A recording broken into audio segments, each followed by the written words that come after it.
Yo soy muy a favor de que haya concursos porque eso motiva y aparte, de cierta forma, cuando uno hace poesía, que es de la literatura que menos vende, hay que Sí. decirlo, entonces, Y de la que más se hace, y desde la además. que más se hace, porque todos somos poetas, con la parte de baile y de música urbana, electrónica que le gusta a Noni. Por eso era el perreando y llorando, y la Claro. poesía era el llorando.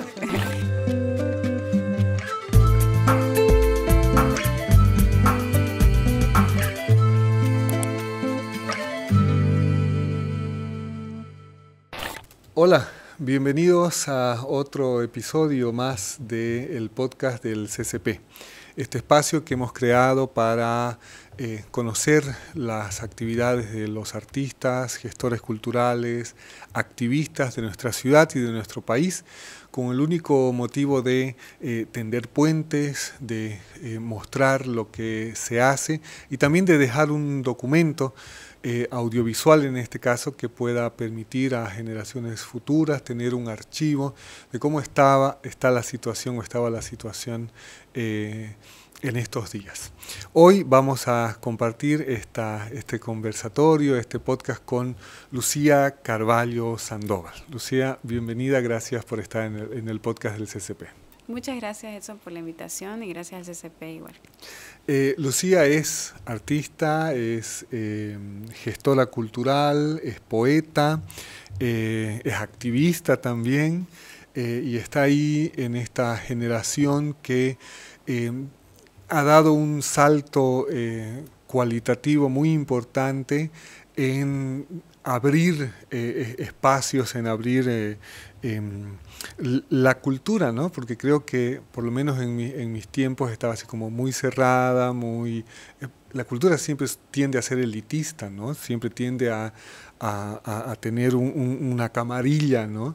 Y creo que en estos últimos años, lo que yo he estado viendo también es que se ha abierto mucho más, se ha descentralizado y hay actores muy nuevos que ya no necesitan, digamos, de la élite intelectual o cultural de Santa Cruz, sino que están haciendo un montón de actividades paralelas, periféricas, ¿no? Y que eso contribuye definitivamente a la gestión cultural. Así es, así es. La verdad que yo creo que en parte también el Internet ha ayudado en eso, ¿no? En esa descentralización, porque la facilidad que uno tiene ahora de crear y publicarlo en cualquier red social que a uno le guste, ya sea que hace video, o haces música, o haces letra, danza, todo. Entonces, como antes tenías tal vez que acceder, ¿no?, a estos espacios que de cierta forma siempre han sido elitistas, tal vez más abiertos que otros, pero siempre tenías que conocer a alguien, ¿no?, para ingresar. Así es. Es así, entonces, y así es en todas partes del mundo, ¿no? Entonces, el Internet yo creo que un poco ha generado esa facilidad de que te deja conocer, ¿no? Y a través de eso yo lo que he ido notando es que se han ido generando movidas, ¿no?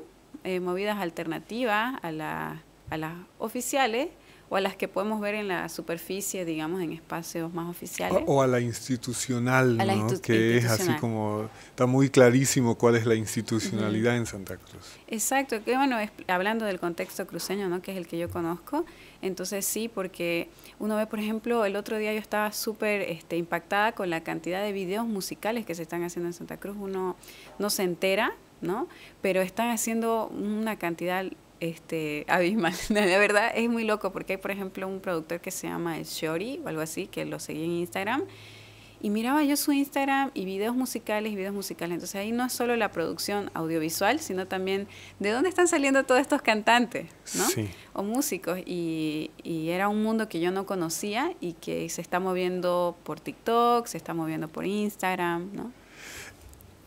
El Internet definitivamente ha dado paso a mucho y a mí me alegra muchísimo también eso, ¿no? No solamente en áreas o en espacios como el tema de las diversidades sexuales, ¿no? Que digamos que ahora es mucho más fácil como expresarte a través de las redes sociales, ¿no? Entonces vemos chicos trans, chicas trans, chicos gays que tienen una identidad de género distinta, no binaria, ¿no? pero también en la música, ¿no? Y también en la literatura, como vos lo decís. Y vos has estado, de alguna manera, yo leo algunos artículos que escribís y es como que estás defendiendo estos espacios virtuales creados y que sirven para mostrar todo lo que se está haciendo y todo lo que la institucionalidad de repente no capta, ¿no? No ve lo que está pasando y la cultura oficial no los toma en cuenta. Así es, lo que pasa es que también bueno, y ahí hay un tema también que faltan muchos espacios de, por decir así, concursos, digamos, ¿no? Lo que antes habían de concurso de municipal de cuentos, donde salieron Liliana Colanzi, Maximiliano, Saúl, digamos, ¿no? Que ya son escritores consolidados, Saúl también con su carrera de comediante. Así Entonces, fueron Natalia Chávez también, ¿no? Entonces eso era un impulso que había para la literatura, por ejemplo, ¿no? Y ahora ya casi no hay esos concursos, o a veces lo hacen, creo que ahora lo hacen como que un año infantil, otro año de juvenil, y así, entonces se va diluyendo, ¿no? Y entonces los jóvenes han tenido hemos tenido que buscarnos otras formas de impulsarnos y de hacernos un espacio, ¿no? Entonces, a mí, por ejemplo, de cierta forma me ayudó mucho esa conectividad que hubo en la pandemia, porque gracias a eso conecté con redes de poetas de mi edad, de mi generación, y entonces creábamos encuentros, ¿no? Por Zoom o por Instagram o las redes que habían, y eso me permitió generar contacto con gente de México, de Perú, de Argentina, ¿no? De Chile, que incluso gracias a eso me han publicado en Argentina, digamos, un poemario, entonces, y me han invitado a festivales de poesía, ¿no? Importantes de otros países, que yo creo que si no hubiera accedido, o sea, con internet no hubiera sido posible, ¿no? Hubiera tardado años en acceder a eso. O quizá no lo hubieras logrado, ¿no? Como a muchos les ha y nos ha pasado, ¿no? ¿Cómo es tu relación ahora con este mundo de la literatura en el que estás un poco más metida? Vos tenés la suerte, no sé si suerte o no, de tener el papá que tenés, ¿no? Homero Carvalho, Oliva, y que siempre es una cosa así que uno no sabe, ¿no? Si es bueno que sea mi papá o al final es malo o a veces es bueno, ¿no? Porque sí o sí te terminan relacionando, ¿no? No solamente por el tema familiar, sino tal vez por el tema estilístico, por el tema de la literatura, ¿no? Y que creo que vos has sabido sortear también muy bien eso, porque no es muy sencillo de hacerlo, ¿no? No es sencillo. Igual hay una cosa que a mí siempre me pareció interesante, que es como cuando tienes un papá abogado o una mamá abogada y son todos abogados en la familia, ¡ay, qué bien, felicidades! ¿No? O cuando todos son médicos, felicidades.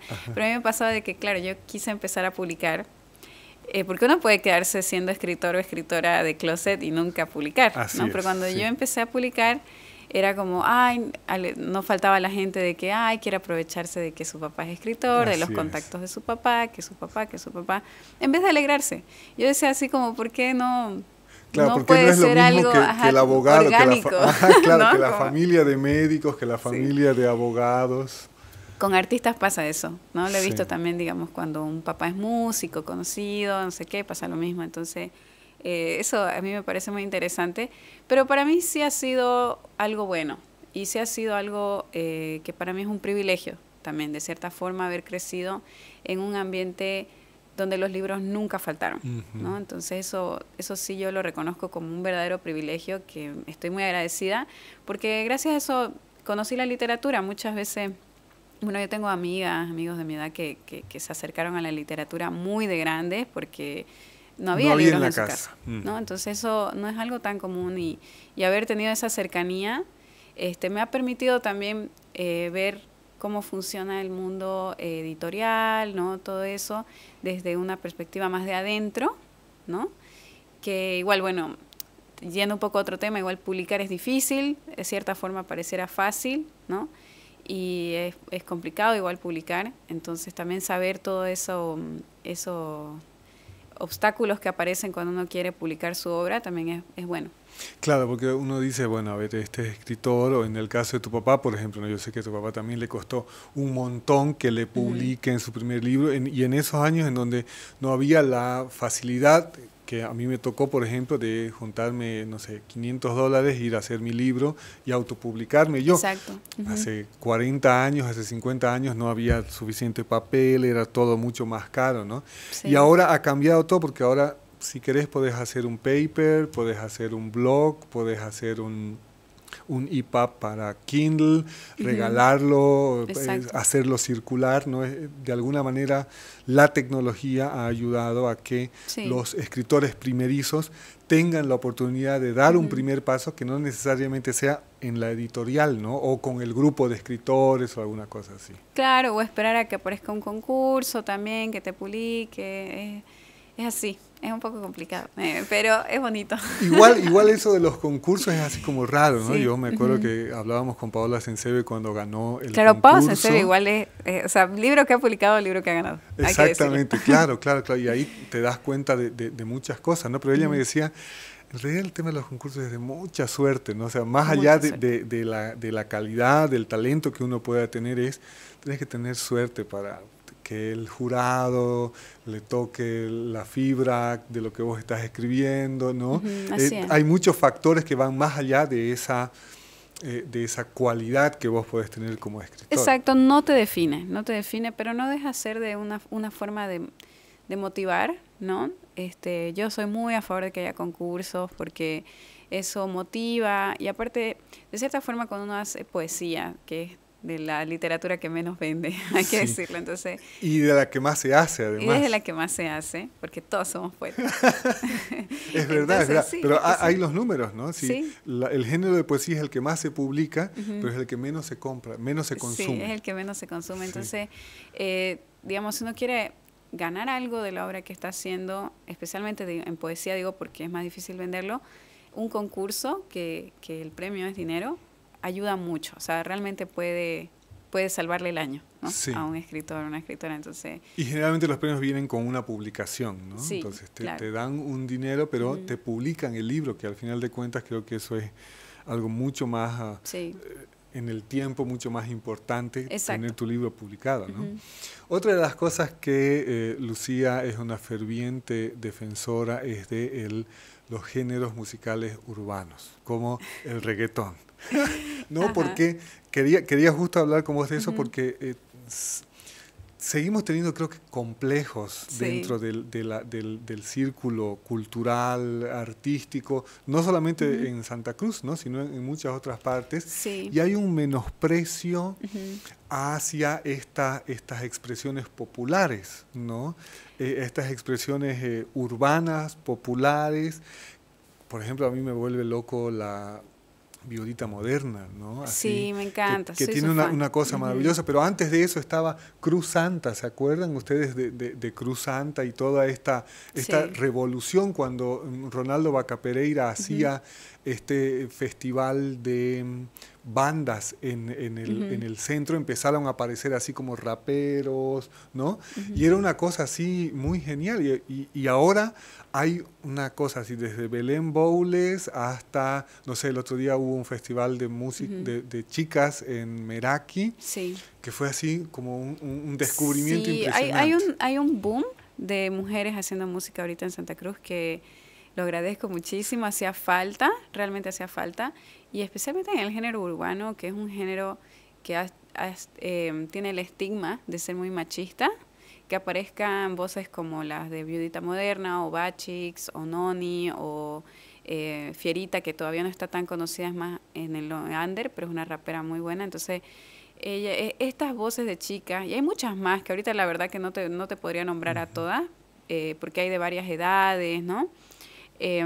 Todas esas chicas le están dando otra cara, ¿no? Al género urbano, y eso está pasando a nivel mundial también, ¿no? Con Nati Peluso, Anita, Rosalía, Anita me encanta. Entonces, es algo muy emocionante. Es gracioso que, digamos, vos me mencionés como defensora del reggaetón, porque en realidad no es un género que lo escuche todos los días. Claro. Eso quiero aclarar, porque yo soy más de música, a mí me gusta mucho el el post-punk, esa onda me gusta sí. mucho, tengo mi tipo de música así, pero en cuanto a defender el reggaetón, ¿en qué sentido? ¿No? En el sentido de que siento, o yo me he ido dando cuenta con los años de que hay mucho racismo y mucho clasismo en el prejuicio que se tiene el reggaetón, específicamente en los géneros centroamericanos, ¿no? Caribeños. Sí. Sí me he ido dando cuenta de eso, porque cuando te ves que lo van haciendo estos géneros como que, no sé, europeos o gringos ya lo van haciendo, la recepción es diferente, ¿no? Entonces ahí te vas dando cuenta un poco de que sí hay ciertos prejuicios de clase, de racismo. Y aparte o sea, puedes juzgar mucho por la letra, porque siempre se van por el tema de las letras machistas letras machistas hay en todos los géneros, desde los Beatles, así, los Rolling Stones, o sea, letras machistas, ¿por qué? Porque el machismo es algo que nos atraviesa a todos y todas, o sea, es imposible, ¿no? Salir de eso.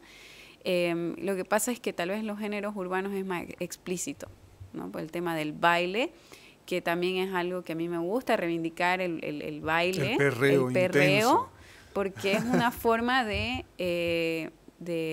sentirte a gusto con tu cuerpo, ¿no? Y es algo que viene de las culturas caribeñas, no del lado sexual, porque pareciera que viene más por ese lado, pero en realidad viene de una habilidad de manejar tu cuerpo, ¿no? Y de sentirte tan a gusto con tu cuerpo que podés mover cada parte de él, claro, ¿no? Claro. Entonces, este sentido de libertad que te da ese tipo de baile, que no es tan rígido como otro tipo de baile quizás, a mí me gusta mucho, ¿no? No seré la mejor perreando, ¿no? No soy mala tampoco, me defiendo, pero es algo que creo que también desde los movimientos feministas lo han estado reivindicando, porque es una forma de decir, esta pista de baile es mía, ¿no? Y yo puedo moverme como quiera, y no quiere decir que esté provocando a un hombre, claro, no quiere claro. decir que esté pidiendo que me acosen. Es muy emancipatorio el tema del baile, del reggaetón, de estos espacios que se han creado además, y las tribus urbanas y todo lo que conlleva, ¿no? Y en Santa Cruz creo que se ha hecho muy fuerte en los últimos años. Claro, lo que pasa es que también la otra vez había una discusión en Twitter sobre eso del reggaetón. Pero yo también, o sea, me ponía a pensar mientras leía esos comentarios, creo que como cruceño, así como Santa Cruz, tenemos más en común, ¿no? Con un dominicano, por ejemplo, que con un inglés, ¿no? Y me voy a ese sentido de identificación con la música también. Tenemos más en común con un centroamericano que con un croata, digamos. ¿No?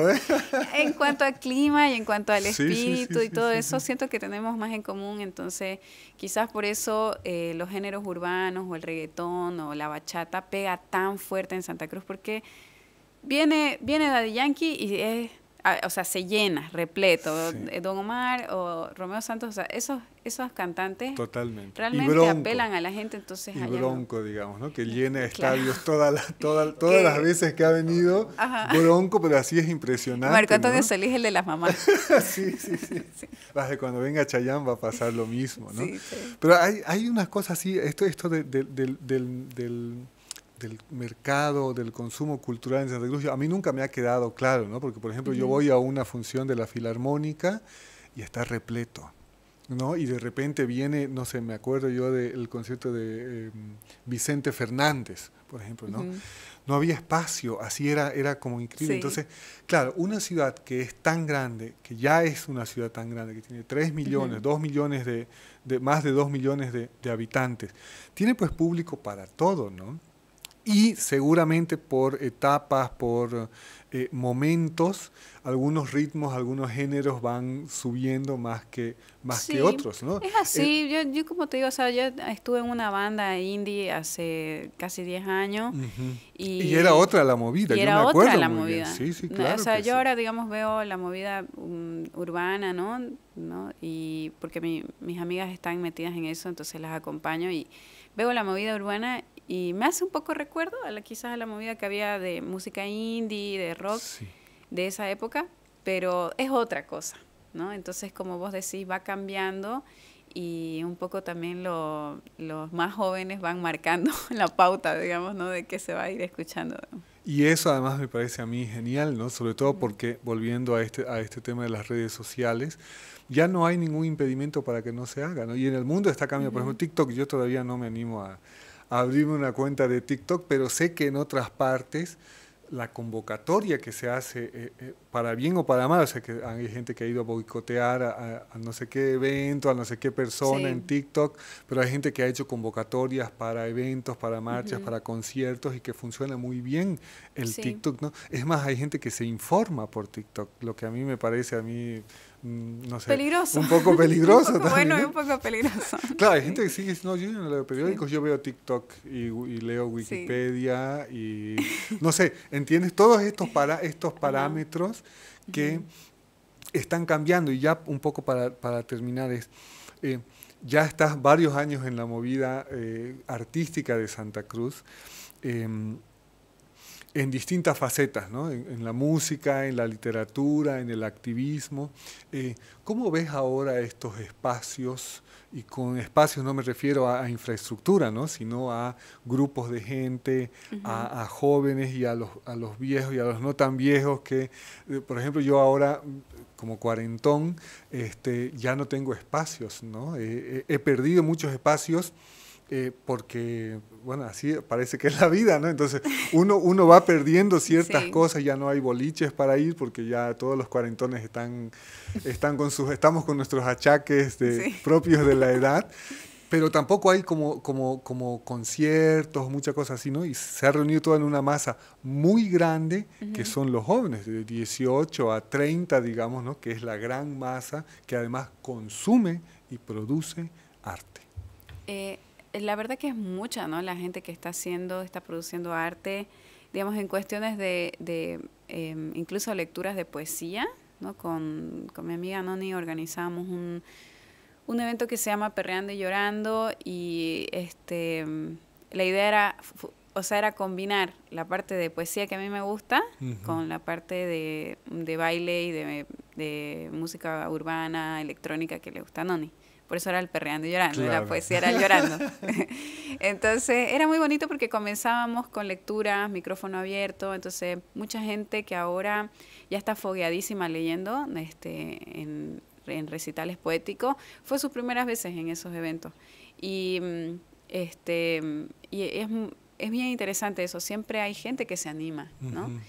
Y eso te podría decir así como que lo que yo he experimentado con esos eventos de Perreando y Llorando es que siempre ha habido gente que se anima a los micrófonos abiertos, ya sea de stand-up, de poesía, hasta de cantar, digamos, ¿no? Entonces hay esa apertura, ¿no?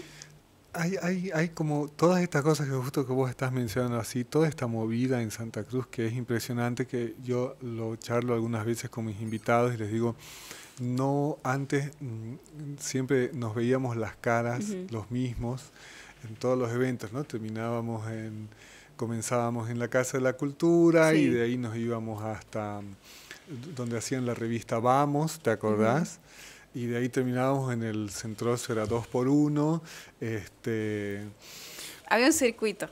Había un circuito, ¿no? Pero es porque no habían muchos espacios para hacer esas cosas. Entonces, si ahora yo me propongo y te digo, a ver, voy a salir el viernes, voy a salir el sábado y voy a ir, no alcanzo, ¿no?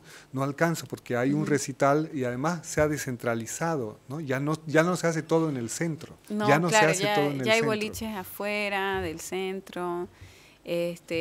Claro, se hacen como que fiestas en otros lados. Es que está súper bueno y hay variedad, ¿no? Eso es súper lindo. Ahora, quizás lo que estaría faltando más es más diversidad quizás en los espacios, ¿no? Es que sí hay, digamos, yo me muevo en un espacio de diversidad, digamos, con la comunidad de drag queens y todo eso, pero sé que no es el parámetro, ¿no?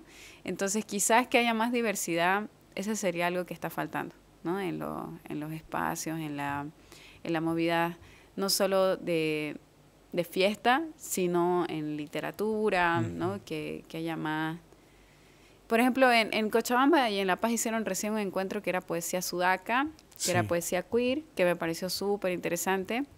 Por ejemplo, hacer algo así acá estaría buenísimo, ¿no? Anotando. Ajá, porque hay gente queer escribiendo, Sí, ¿no? totalmente. Y a veces también quizás por ciertos espacios muy formales o algo así, no se sienten con la comodidad de aparecer en esos espacios, o capaz que no hay esa apertura tampoco. Entonces yo siento que por ahí hay mucho, pero también falta esas pequeñas cositas, ¿no?, de diversidad. Y lo importante es que hay cada vez más, y eso es algo que tenemos que celebrar. Se nos acabó el tiempo. Gracias, Lucía, por la visita y por esta linda charla. Gracias. Gracias, amigos. Hasta aquí el podcast del CCP. Será hasta una próxima oportunidad.